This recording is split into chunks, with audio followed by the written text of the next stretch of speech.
So today we're going to review this interview from Nathan Reynolds. If you've never heard of him before, it talks about bloodlines, occultism, Nephilim, the fallen angels, and his story, his family lineage, where he comes from, and all the reasons why this pertains to that specific topic. You're going to want to hear this. It's quite interesting. And this is not meant to be a one-way street where I'm just giving you my opinions, my perspective. This is really meant to be a two-way street where you're sharing your details, your knowledge, your information, your opinions on this. So depending on what platform you're watching this on, I want you to chime in and share those details with me. But we're going to stop throughout and we're going to give some perspective. We're going to allow the Spirit to kind of give us some information, revelation, to be able to kind of break this down for people who are watching who may not know anything about it, but at the same time, maybe share some nuggets along the way for those of you who do. So without further ado, let's tap into this and see specifically what he's talking about. I come from a family that they believe they are descendants of the old gods. That's the best way to say it. That they believe that they are carriers of a seed line that gives them the divine right to rule. And that is what gives them justification spiritually, emotionally, psychologically, scientifically to dominate the lesser species known as humans. Humans literally means a lesser species of man, and they do not believe they are a human in the same way. They believe they are something other than, and that's descendants of this hierarchical ruling species that is from the celestial realm that descended in the days of Jared and came down and procreated with the daughters of men, and that they still trace their seed line back to Gilgamesh till Nimrod. And so this is what the dynastic families believe they have, is a superiority in their genetics on one side and the ability to commune with the divine. And so their children are progenitors of these, some might call them abreactions, mutations, these skills, psychic abilities, that kind of stuff, all variants of it. And so they raise up their children in this path with which involves a tremendous amount of shattering of the soul and the identity so that there's compartmentalization within. And it allows them the ability to train their child up in a way that makes them conducive towards the family. I call them the family. That's what I called them. You know, it's a better word for mafia than anything else. But no, we didn't call ourselves, like my family wouldn't ever call themselves Illuminists. Yeah. Right? They're Luciferian. That's for certain. They worship Hallel and Shahar, as he's really known, but different reasons than what people are ascribed to, you know. Interesting. All right. So I want you to start from the beginning of what your childhood was like and just walk us through this. But before you do, you just said something that I got to ask you before I forget. What they believe, do you believe is true in the sense of them being able to trace back their lineage to the fallen? Some of them, yes. I believe they absolutely can. Do you think that's in your blood? I believe it was, yeah. I believe it is. Yeah? I believe there's no way to physiologically necessarily... My blood's been augmented a lot over the years. I volunteered for a lot of stuff and said yes to everything that they could ever give me that would make me better than what I was. I was on a desperate quest for relief. And so I volunteered for all kinds of stuff, and I volunteered for stuff that was transhuman in its nature. Really? And it augmented me. He's talking about being transhuman. He's talking about transhumanism. For those of you who don't understand what transhumanism is, he's specifically addressing the fact that, you know, there was this belief that man could merge with machine. We've heard a lot of people talk about it. Elon Musk has talked extensively about it, about taking man and with Neuralink, for instance, being able to embed certain codes, programs, kind of like the Matrix, right? When they were able to give Neo the ability to fight, and, you know, you can speak different languages and all these different attributes and characteristics that you naturally wouldn't have in you. They could basically, by way of your brain, you know, implant this chip, upload this information into you, but also download your consciousness, download aspects of your characteristics, and being able to get that so that if your physical body dies, they say that they have the ability to take that consciousness from you and extract it and put it into an AI or a robot to continue on your existence. And that from that, you would be able to then, you know, continue to exist, but not just continue to exist in the same state in which you finished off within your physical form, but would essentially be able to continue on and elevate your existence or evolve, right? The theory of evolution to continue on in your existence, continuing to grow from that person and from that last state that you were in physically.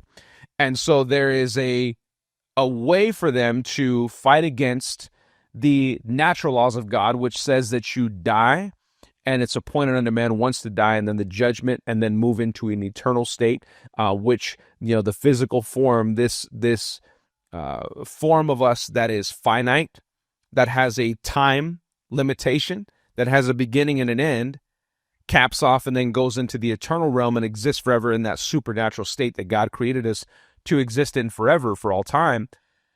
Not all time, outside of time, rather. They believe that they can break the laws of God and have found a way, or are developing a way, to exist beyond that. It's merging man with machine, the iron mixed with the clay. Hence the term transhumanism. So they really believe that there's a way for them to achieve this without God, and it is a way to exist outside the realm of the judgment, or so to speak, of God, that all humanity is subject to, because God's law says so. So that's what he's pertaining to when he talks about transhumanism in that respect. But let's pop back into this. I lived a lot longer than I expected. Let me just put it that way. I did not think I would ever see 18. Never even comprehended the idea that I would ever know a family that wasn't this other thing, where the powers of control and access were given through the abuse of children. That's what I knew as normal. And I knew that people were corrupt and monsters and were willing to devour each other to rise to the top. I understood what wolves were when they ran the world. And so it was very hard for me to get to a place where I could believe that I could be redeemed, because I had witnessed enough of things in the families that make it seem like I am irredeemable forever. And it took me, there was one book that made a massive difference in that, which was called The Gospel to Every Creature. And I believe it's written by John Darnell. It is very hard to find. I have a copy, but it's been scrubbed. And it's the good news to Nephilim, vampires, and transhumans, and it helped me to see that maybe I wasn't anathema, that maybe just because I have this seed line in me, that maybe just because I'm a progenitor of the offspring of the fallen, that it doesn't mean that I'm not able to be redeemed, because no matter what, by blood or by belief, I believe that we have a Messiah that overcame and we can overcome by the blood of the Lamb and the words of our testimony, and not living our lives when faced with death. And it was that powerful encounter with the Almighty, with the true judge of all the earth, who I can make an appeal to, who can give me a new bloodline, and that's what he offers to everyone. Wow. And so I do believe that's available to those that come from these families. So then the question then becomes, do you guys believe that that's legitimate? Do you believe that it is possible that this guy comes from a fallen bloodline, some Nephilim, right? Fallen angels, fallen beings, number one, and that in his coming to Christ, that his blood, or so to speak, is able to be cleansed and be redeemed? Is that a possibility if this is the case, that he is truly some type of fallen being? Or is this just some fantastical either story that he's making up, or is it fantastical to believe that he is able to be, and it's basically negative and impossible to redeem a fallen being who has mixed the bloodlines of fallen angels with humans? And so that's a question that I would pose to you guys. So that would be question number one. What do you think about that? Is that even legitimate? Is that even a legitimate argument, conversation? What is the overall scope and your perspective to that particular topic? Let's continue. But having, a real life Nephilim here, no, I was kidding. God, that's so jacked up. And so I was born into that, and I was born through that seed line and into that ritual magic world. And but my mother's side are extreme Catholics and Jesuits through and through. And so her father ran a different operation in Southern California, which was much more based on the child exploitation side of the equation. And he operated out of Lake Havasu City, Arizona. Lake Havasu, for those of you that are unfamiliar, sits in the absolute desert border of Arizona and California, and it has the Colorado River that's been dammed up, and they created an artificial lake there. And it was a secret military base back in World War II. It was called Site 6. and it was a stopover point crossing the desert for soldiers going there, and they would made it into a rest and recuperation area. And so it was a party city from its foundation. It had a lot of underground structures that were built into it as a refueling point. And in the 1960s, a guy named Robert P. McCulloch bought it. And he bought it, and he also purchased the London Bridge that crossed the River Thames. And he had it shipped over here stone by stone. And while they were doing that, they excavated 80 bodies that were entombed inside it in a practice that's called annulment, where you would sacrifice a person and bury them alive in the walls of the foundation. And so there's all these chambers in this facility of the London Bridge where they would do torture and all kinds of ritual stuff. But this is why the sing-song nursery rhyme, the London Bridge is falling down, falling down. That's a nursery rhyme to talk about how you have to give your children over to the government so you can hold up the London Bridge. And they would literally take their children. This is in the history book of the museum at Lake Havasu City. You can see these bodies of these children that were sacrificed inside the walls of that space. So he bought that as a charged object. He bought that as a portal mechanism. And they built in Lake Havasu City with another designer from the Disneyland. And they literally built a pleasure island. That's what it was facilitated for. And they designed it so that it would be a retirement community that would facilitate the exploitation of children.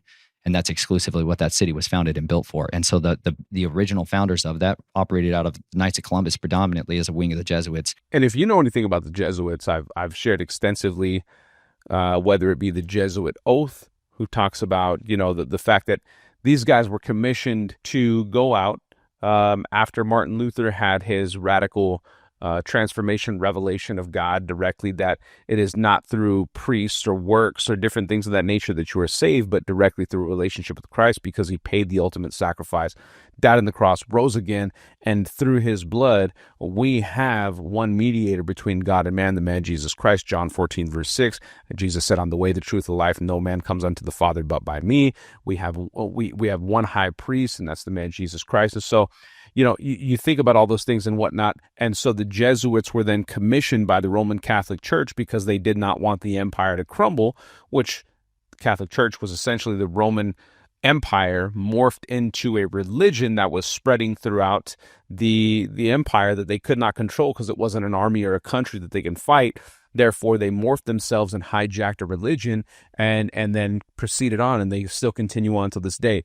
But with that being said, they went after this Protestantism through Martin Luther, and therefore commissioned these Jesuits, this group of people, to go out and to kill, to pillage, to extirpate, to find, boil, flay, according to the Jesuit oath, anyone who believed in this new way that they had direct access to Christ, which was scriptural, but it opposed the Roman Catholic Church.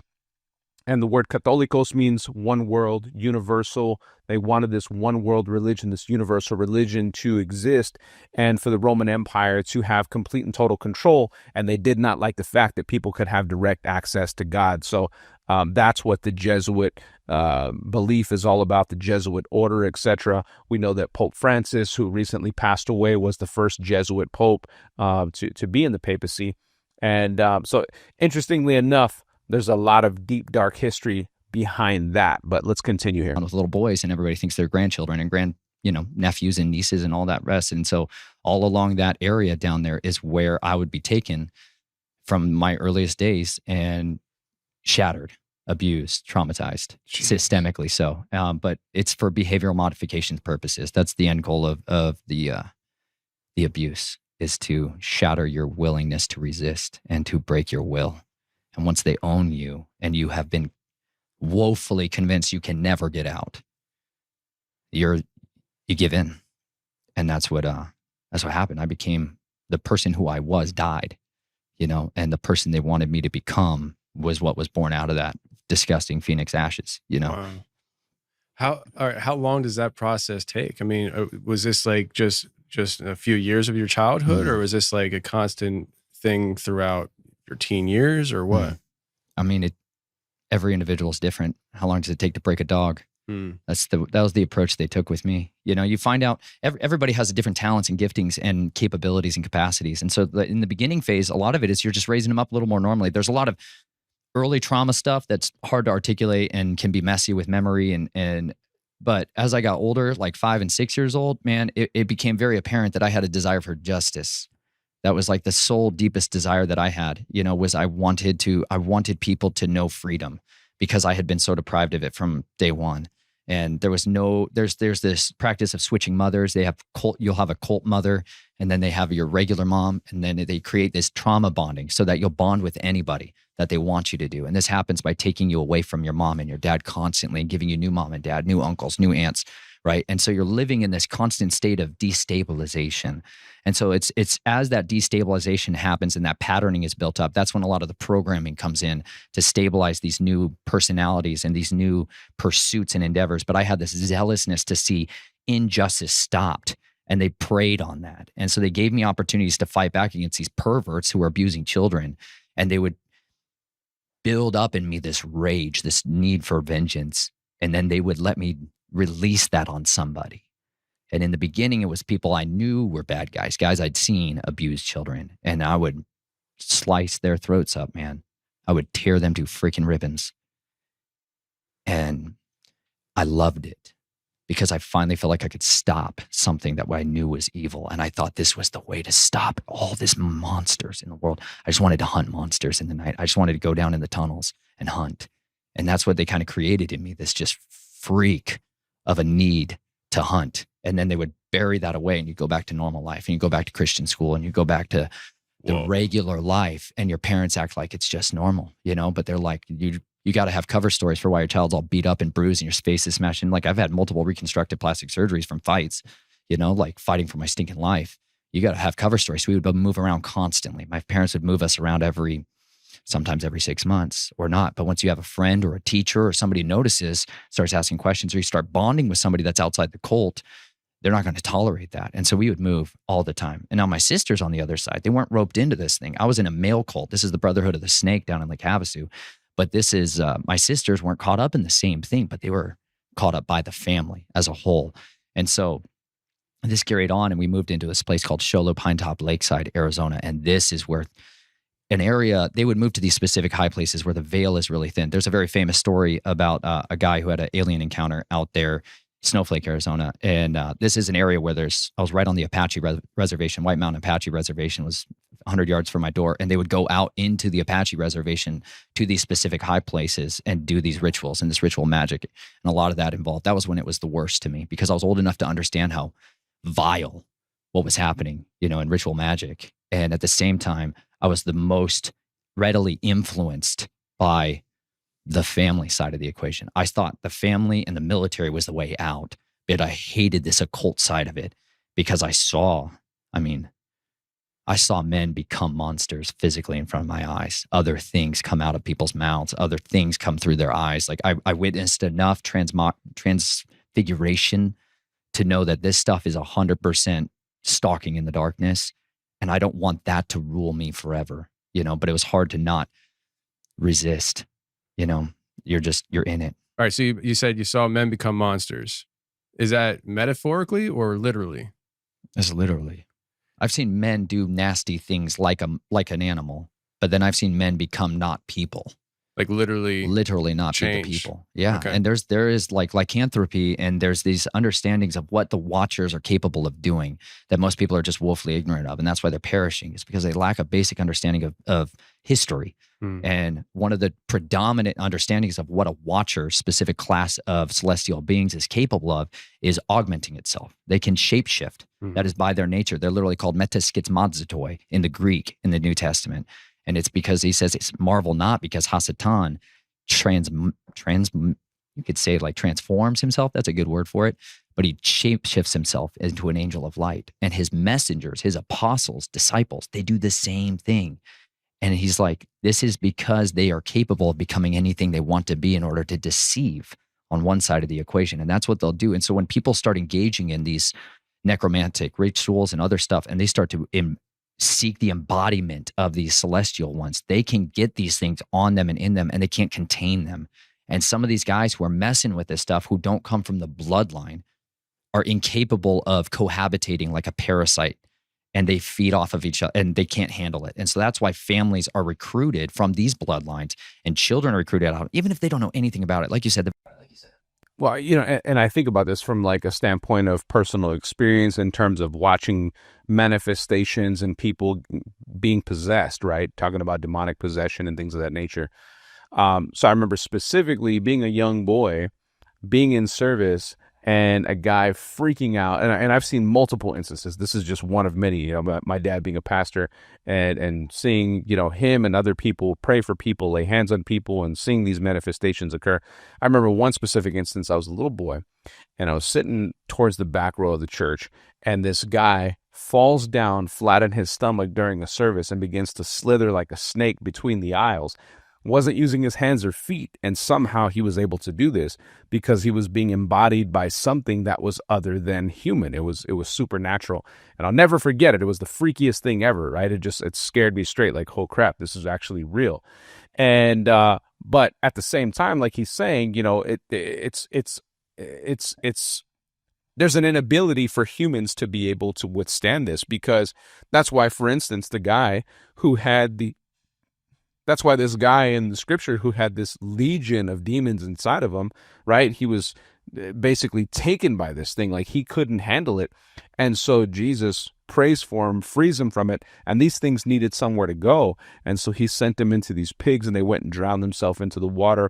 And so you just think about that, like, well, the Spirit of God can infill us as believers when we open up our lives, and there's a purity in us that where the Spirit of God can come down and descend upon us and be with us and empower us to do things, speak things, pray for people, see people get healed, see lives get transformed, speak things, revelation, understanding things that we may not even know about somebody, but we can do it because the Spirit of God is using us as a vessel. In the very same way, there's a manifestation that can take place from the supernatural, from the evil side, doing that towards people as well. So I do believe that this is absolutely legit in that sense. And so it's very real. It's absolutely very real. And these guys typically who play with this evil stuff have no idea what they're truly messing with. And that's why all kinds of weird, funky stuff happens. They get killed, or, they become whacked out, and just a lot of different crazy stuff takes place. But I want to hear your guys' experience. Have you ever experienced anything like that? Have you ever witnessed anything like that? Have you ever heard of anything like that? Share that with me in the comments, depending on what platform you're watching this. I want to hear those stories as well. The vast majority of people who come from these bloodlines, there's a lot of muddying of the waters. There's a lot of purity that's been changed. There's a lot of half-breeds. There's a lot of quarter breeds, right? There's a lot of people that don't know this stuff, and they start to get into lesser magic, and all of a sudden it's like the doors of everybody open to them. But that's why. It's because they can host these things better. Whereas those that don't, they get taken over by this stuff, and they can't change back. They can't return, in a sense. Like, people become completely possessed and are incapable of expelling the darkness after that. And who do you turn to? You're going to go to the Catholic guy who's all into the same thing that you're into, Like, most people don't understand what a real deliverance is required for somebody that has gone down this far down, where they are consuming people. Like, that's a deep, devastating psychological, spiritual shock. Physical, your liver, like the health. This is why I'm huge into health, because I've physically had to try to find ways to help people who have done all of these things. Like, the consumption of human blood does horrific things to the human body, and this is a major practice within this. These families do drink blood. That's why we have these vampire class of people. It's not some kind of myth. People consume blood in order to extend their life force. Like, this is a normal thing. You got billionaires today who admit it on Joe Rogan podcasts and other places where they're like, yeah, I use the blood of my son and all that. Like, you don't understand, this is a religion, and this is a highly effective means of augmenting yourself. And so these watchers will give people this power. Their priest class will dispense that to people who want to go into, like what I come from down there in the Apache reservation was the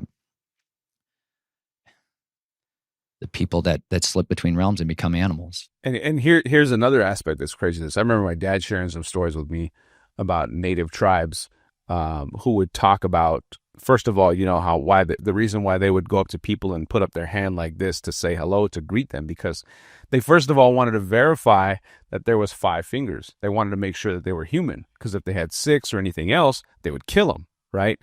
But at the same time, they would talk about these stories of these beings, these fallen beings, who would, when the buffalo would stampede, or be running through the fields, Wyoming, Montana, wherever they were at in those particular parts, that these beings would be able to run alongside them full stride, completely barefoot, and would literally in stride reach down, boom, go into their chest, rip out the animal's heart, and be eating it while continuing a full stride. And these things had incredible power, incredible feats of strength, incredible ability to do certain things. They would give wisdom and technology and certain aspects and help them out to build certain structures, etc. That's where you get the pyramids from and the various aspects of what we see that are unexplained phenomena, because these beings were not human. They were Nephilim, they were fallen, so they had attributes and characteristics that were supernatural, in which it was, so much more advanced than what we could understand at that particular point in time within the physical sense, that gave them the ability to do these things and accomplish these feats that otherwise, to this day, leave people baffled and scratching their head, like, how is this possible? How was this able to get done? How was that able to get done? And so a lot of native tribes have a lot of explanation to this, not understanding the supernatural context in terms of biblically where this came from, but they would give these stories that would then reference, connect, and then give rise to the answer, so to speak, or the validation to what we would read from within the scripture about certain aspects of these things and what they were able to do. So the reason that there's these First Nation people have preserved these priest class, right? Just all across the world. This isn't just like localized to white European people. There are people here who practice this type of same old religion, and they call them skinwalkers. That's a name for them, right? But these witches and warlocks that practice these things, they go and rob graves and they take the infants' bones out and they grind them into powders, and they use that as poisons, like that. So the Jesuits was this like massive assassination team training group that was operating there that started training me. Well, then it was like you needed to learn this spiritual side of assassination and hunting and stalking. And that's where the skinwalkers and the Navajo and the Dene are like they have a different priest class that does that. And so that's what I got put out there for, because they do stuff like slipping between realms. We call them shadow walkers in the industry. Like these are guys that have this means to go between spaces. And so where you can't hear them, you can't see them, you can't detect them. They're not on thermal, but there's certain types of ways that you can detect them. So it's like you have to get kind of raised up into these arts. And these are like, this is why we call it like, this is to me the realm of Azazel. I'm just convinced that this is all Azazel's kingdom in that realm, on that side of it. And people are just branching off of his tree of knowledge of good and evil side of it, and he's ultimately the one that was teaching men these ways of war in that sense of it. But like, just like with what happened with Nebuchadnezzar, man, they cursed him with lycanthropy. Daniel warns him, hey, don't go down that road. You got a dream from the Most High. Don't do it. And he did it anyway. He said, the watchers are going to curse you. And that's literally what they did, man. They cursed him and made him a beast. They took him down the lycanthropy road, because that's what they do, man. His hair grew out. His nails grew out. Like he became a different thing that if you and I spotted it on camera, we would say it's a cryptid. We would call these things cryptids because we don't have a proper working knowledge of history and understanding why people called these things these names.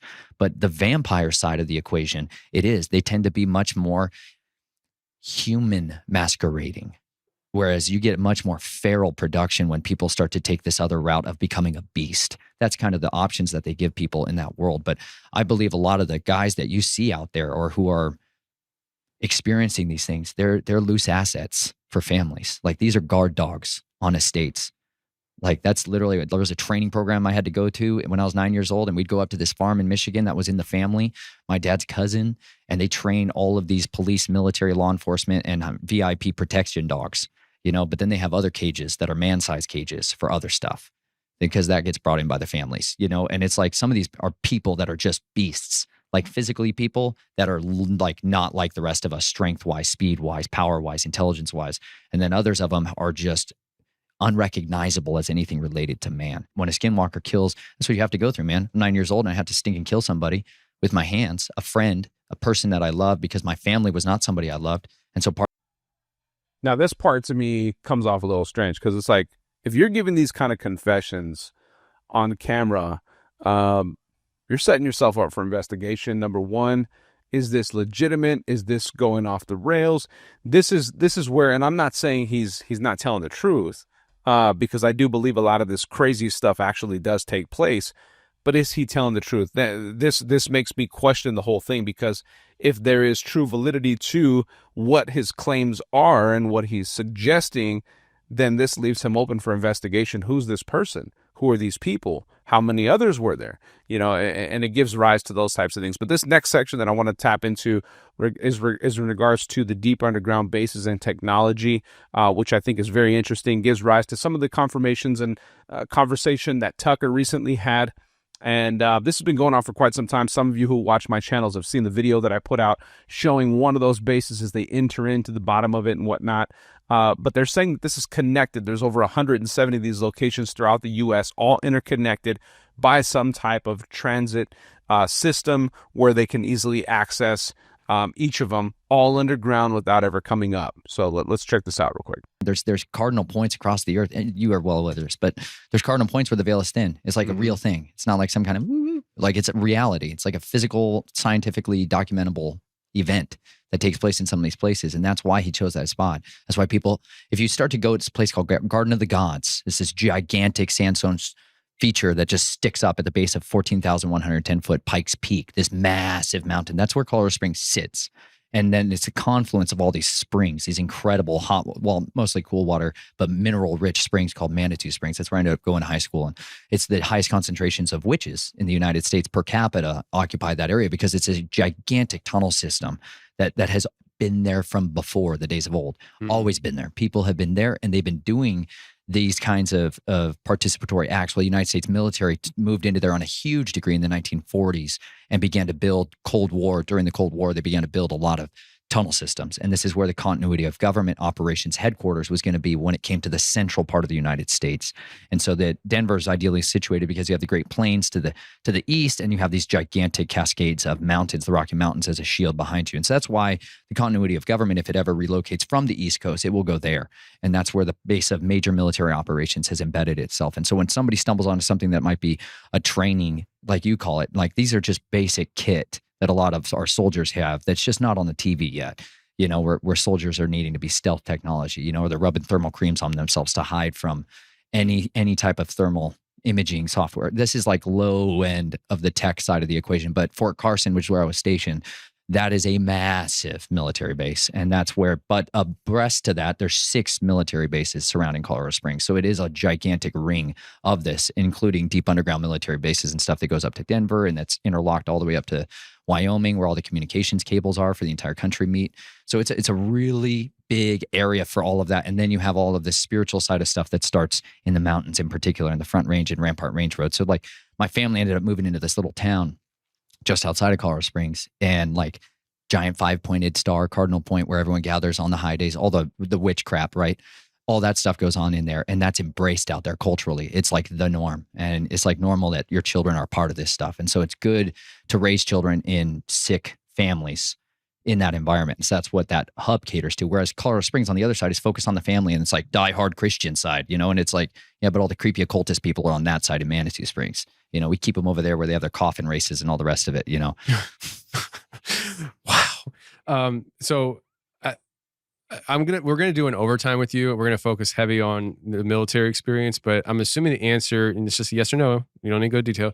Have you ever been in an deep underground base? Yes. Of course you have. I figured you have, and it's probably not once. So, I definitely want to get into that for the overtime for sure. I want to kind of backtrack a bit to a couple things. One, you mentioned about people transforming their bodies, and that lichen is definitely that route. We've had people on the show, lots of people who have encountered these dog man type creatures. The one that comes to mind is episode 335. Kyle was the groundbreaking episode for me going into the dog man topic. I've had it before, but this was just like, whoa. Long story short, he's 15 years old, hunting with his grandfather in Kentucky, Daniel Boone National Forest, the upper side of it. And it's middle of the night. His grandfather's in the truck because he was older, so they had radios. The dogs get on a scent. You hear him howling. He comes up on the scene, and he can hear his dogs fighting with coyotes. The coyotes go off. He only had 2 dogs out there. And in that fight, he heard his younger dog run off as well. So now the older dog, who's a really good hunter, really strong dog, is by himself, fights off these coyotes. They come back in, and it sounded like they came back in a pack almost, and started whooping up on his hound dog. I think it was a hound dog. Don't hold me to that, but hunting dog. And then he hears his other dog come back in, and when his other dog came back in, the fight changes. Coyotes are gone. He comes onto the scene. His older dog goes back to treeing the raccoon in the tree. He comes over, pats him on the head, and he hears his younger dog behind the tree chowing down on a coyote. He goes around the tree, and it's not the younger dog. The younger dog never came back. This was a very large dog on all 4. He said it was so big that it was holding a coyote by the rib cage in its mouth. And he said that when he came up on it, it looked at him and it stood up on its hind legs, took chase. That it unfolds a whole scene where basically his hunting dog saved his life. His hunting dog did survive, but barely. And he thought his dog had died at some point.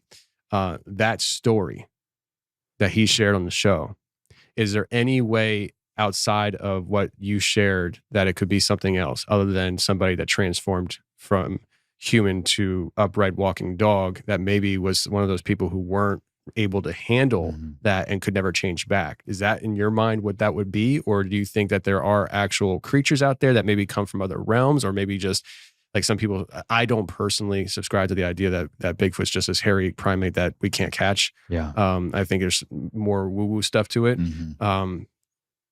Do you think it's along those lines? What are your thoughts on that side of stuff? That's a great question. Man, that's brutal. Because I think on one side of it, I think we really do have an entire subspecies of creatures that do exist mostly inside the earth, and they are not readily surface dwelling anymore.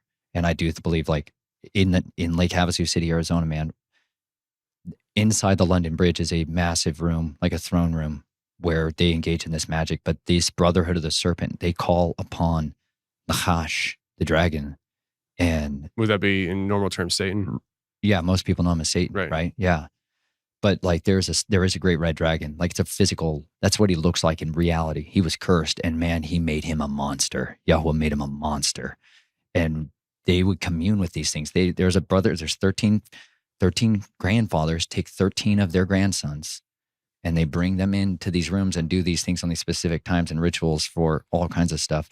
But the dragons tell them the future. This is like always what they've been able to do, is like Satan leads Yeshua up onto a great high place and says, I shows him all the nations of the earth and all their kingdoms and their reigns in a moment of time. He shows them the future.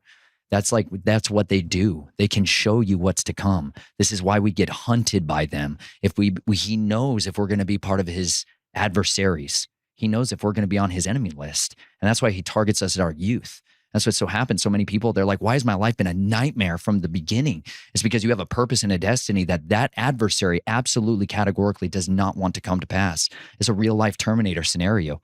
And so he sends his assets. And I think that's a really good point. I think that's a phenomenal point, is that when you have great adversity in your life, you have great challenges, trials, tribulations, and you're like, why is this happening to me? Everybody else seems to be having a normal life. Everybody else seems to be having a normal existence. They get to do this, do that, do that. They don't deal with anything. Why do I deal with this stuff? Well, likely it's because there's a great purpose and a great destiny for your life. And so the enemy knows that. And it's not that he knows all this, all the future and whatnot, because only God holds that. But I think to some degree, he understands those who are chosen by God. And therefore, if he understands those who are chosen by God, then he's going to be after you much more than somebody who may not necessarily be with that same great gifting and calling that God has purposed you for. And therefore, he's going to be after that to destroy it in any way, shape, or form that he possibly can. And he will do anything at any cost to destroy it. And so this is all the more reason to understand and get clarity in your mind. Okay, if I'm called for a greater purpose, then this should create a need for me to get that much closer to God and not further away. And that's where your protection comes from, and understanding and revelation, so that you can, beat those challenges, overcome those things by the blood of the Lamb, and ultimately fulfill the purpose for which you were created for in your existence. So I think that's a great point that he brings up there. In to destroy people, to ruin their life.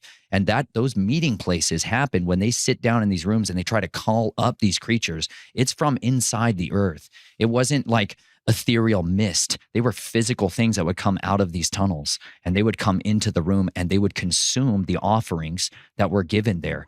And then the words of the Nachash would come forth, and they would prophesy to these guys. Like, they would prophesy out of the mouth of the serpent what each one of their life callings, their shots. He's the shot caller, man. It's like a pimp from prison. That being said, man, I do believe that there is a hierarchy, and you can call upon the Most High, man, and he has delivered us. And I've never had to fire a shot at any of these guys. I haven't had to take out their drones. I have seen supernatural intervention. I've seen their weapons jam in front of my face, like chapter in the book called Murder on Their Minds, where I talk all about it, man. I've seen him provide supernatural miracles, because you got to understand, we're dealing with the fallen. We are not dealing with the Most High, and he owns a much more powerful arsenal. And let me tell you, at his word, all these nations, kingdoms, and thrones will bow. And it's an absolute reality. It's an inevitability. And so that's why I serve him, man, because I've seen what the power of covenant is. And I had a covenant with the law of sin and death before in my life, but now I have a covenant with the Most High of peace and life. And he's given me a new purpose. He's given me a family. He's given me a mission. He's given me the opportunity to do the things I dreamed of when I was that little. Man, I used to run away in the night in Arizona, man, and I would run into the base of that mountain, man. There's these caves that are there that I just love caves. For me, it's safety in that. People call it hunting and all this. I'm like, dude, these to me were people. I'm more like a beast, man. I was ripping people's throats out with my teeth when I was a child to survive a fight. Like that does something to you when you try to see other children playing with a bat wing toy or whatever, and you're like, you're puking blood in the toilet. Yeah. Because of all the crap you just went through the night before, you know, and like you are unrelatable to men anymore. You can't comprehend the things that are in your mind when you have been defiled so systemically for so long. And so I just lived with dogs. I literally would flee into the yards with people, and I would crawl into the dog loos and just survive the night. But then that wasn't enough, man, because these were city dogs. Then I started looking for the feral ones, man. I started looking for the coyotes, you know, and then I started looking for the wolves and crawling into their dens, because I can imitate any of them, man. I can crawl around like a dog and be like a dog. You bet, man. Wow. You can get them to take you in if you know their language, if you know their gestures. You can learn all of this stuff, man. And like when you're little, when you're like a child, they'll treat you different, you know? Yeah. And they like, man, I literally ended up living with these things. And they're like, I have this love for wolves because of that. Because I've understood what a companion can be when you're desperate and distraught. And like, these were my best friends. And that sounds so weird to people, but like when I was a child, I bonded with the animals. I wanted to murder all the people because people were monsters. I couldn't imagine a world of the living. I got so lost in the world of the dead. And I just wanted to find some semblance of innocence and purity. And I could not find it in people because everybody was manipulating me. I was nothing but an asset to them. And I didn't know which end of me they wanted. Do they want my skills? Do they want what do they want from me? And I think maybe on a much, smaller scale than what Nathan Reynolds is speaking about here, a lot of people feel that way. They feel, ousted. They feel on the outskirts of humanity, especially in today's world, right? Where everything's become so technologically advanced. People have gotten so ingrained into their cell phones, right? Everybody's tapped away into this. We've become recluses. We don't know how to socialize and really engage in conversation and relational skills. And so a lot of people feel like repulsive, like, hey, I don't want to connect with civilization and with society. I don't like connecting with people. I feel retracted. I feel like away, like I don't belong. And I don't trust people. I don't believe their lies and their manipulations. They make fun of me. They make me feel like an outcast. And so you can kind of see how people can identify with that. And sometimes it's, very on a very small scale, but sometimes it's very extreme, like what he's experiencing because of the way that he grew up and all that he was experiencing, where he couldn't have relatability to humans because of the stuff that he was embedded into versus, just being an outcast at school. But I think to some degree, there's still some of that connection, which explains a lot of people's, I guess, conclusion at arriving at the point where they are considered an extrovert or an introvert, right? Those who really embed themselves and can talk and be connected with people, and those who can't.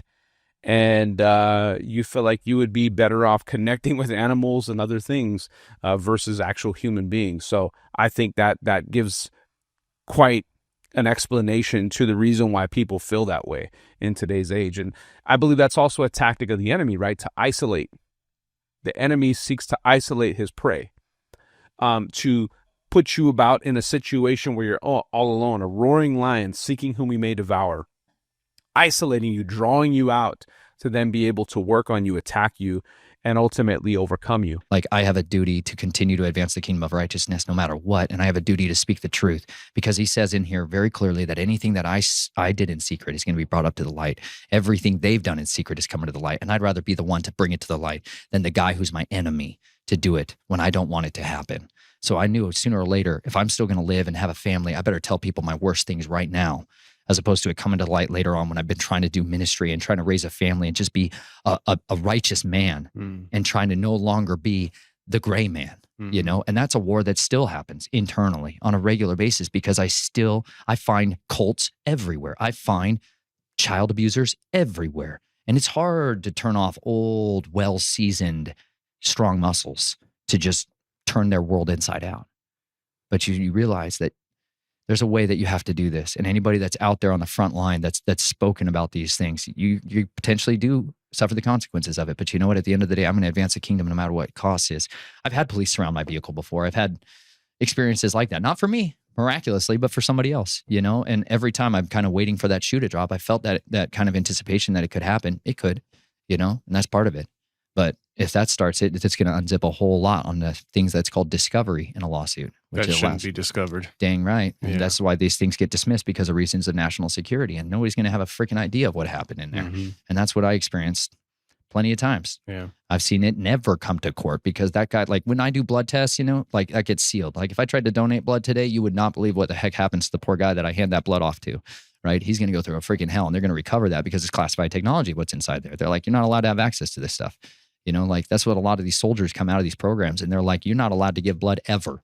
And in this last section that I want to show you guys as we cap off, he talks about, you know, whether or not he believes that people are going to have to encounter these beasts or things underground that have been hidden away that he's talking about in mass, right? Are they going to come out and finally have this mass, you know, I guess revelation or, you know, showing of who they truly are?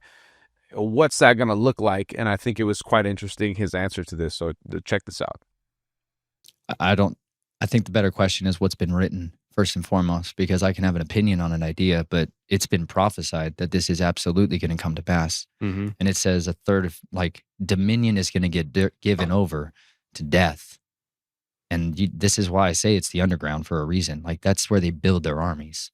They build them inside the earth and they release them when they're ready. But it says that dominion's given to them to kill a quarter of the earth with a sword, with plague, with famine, and the beasts of the earth. That's not your little chihuahua. You know, this is the beasts of the earth. These are the real beasts. And these are the beasts that know they're beasts, and they've embraced it. And there's a lot of people that, I mean, man and beast were created on the sixth day, both of them. There's a difference. We're image bearers of our creator. The beast is not. But any man can become a beast if he wants to. And he's willing to do anything it takes in order to become that. And there's a lot who have done that. And then there's a whole lot of them that have been bred and created and cultivated and shepherded for this time, because they're their soldiers, you know? Like the conquistadors, when they came here, man, they came with an armada, okay? They came ready to invade, and they brought beasts that these people had never seen in their lives. You got to understand what a horse did to these people, because the horses had been here in the Americas long before the Spaniards got here. That's a lie that you all learned. They're like, yeah, the Spanish brought the horses. No, they just don't want to tell you that the horse has always been here. It's just that it wasn't all over here. And when those war horses showed up, right? These are animals that get drunk on blood. These are animals that eat blood. These are dogs that are trained to eat blood. Elephants that are used in battle that are trained with mulberries to eat blood. Like these are beasts, and they are nothing but a beast. You don't put that beast out in the child's playground because it will kill every child in that place. Those are the beasts of the earth. And there's a lot of those kinds of beasts like you're talking about. People might throw in this cryptid category, whatever else. But no, these are just hunters and killers. And that's what they're effective at. And I believe a lot of them, though, still have the capacity of sentient thought and they're capable of having a redemptive plan of their life and a purpose and a trajectory. It's just most people aren't ready to comprehend or contend with that. So that's why, like, I'm out here trying to tell people about dragons. I'm trying to explain to them the realities of what these serpents are and understand what this class of beings really are and their progeny are, and that we are still have dominion and authority over them no matter what they are. But also with some of them, you better learn how to fight kinetically against creatures that are not on what you would consider as your top 10 big game animal hunting stuff. And that's what launched me into advanced weaponry and development with the military and stuff, is because I wanted to fight back against something that had scaled armor that was like sapphire hard. And I'm like, that's what we put on our battle tanks and our helicopters. Like, how the heck does this creature have a skin that produces a scale that is as hard as a sapphire? Well, I better figure out what a better kinetic penetrator is to get through that. And so that's what launched me into this desire, was to physically learn ways to fight these creatures. I had to find out how to do that. And now I think a lot of people are in this la-la land, but they're being incrementally exposed to it through media and entertainment as a way to soft condition them with disclosure to be able to palatably accept these things. And that's been a conditioning of the masses through its own form of behavior modification, so that they will have a category in their head of what to do with that when it shows up on their door. But the vast majority of them are going to be given over through terror. They're going to be terrified and they're going to freeze. And that's all it takes, man. You give a predator a frozen target, game on, son. That's what happens. And a lot of them will fall to that. So there you have it from Nathan Reynolds directly himself. A lot of information, a lot of details. This podcast was super explosive on the confessionals. I'm planning to reach out to Nathan myself and see if we can get him on here at Truth Uncensored. I think it would be a phenomenal interview for people to hear, have questions and whatnot. But I want to turn it back to you guys. You know, what do you think about the things that he shared here? Obviously, we didn't go through the full thing, but just from what you've heard, what do you think about what he's saying? Is this legit? Do you think his story is legit? What do you think about the aspects of the underground bases, the beasts, whether it be the Jesuits, whether it be these orders and different types of aspects within the supernatural realm being carried out in these physical aspects of cults and people and groups? Let me know what you think about this, what information you have, what knowledge you've learned, and information and historicals maybe that you've obtained information about that you want to share with the audience here. Let us know. I want to hear from you guys. Drop your comments, drop your stories, write your books, whatever. Share your information down below. And as always, be sure to follow. Got some groundbreaking news as we have a brand new show launching on a network and a lot of other stuff happening that's coming at you. So thank you guys so much for being here. Make sure you subscribe depending on where you're watching this. Hit that follow button. Follow me on IG at Joey Vantes. And until next time, we'll see you soon.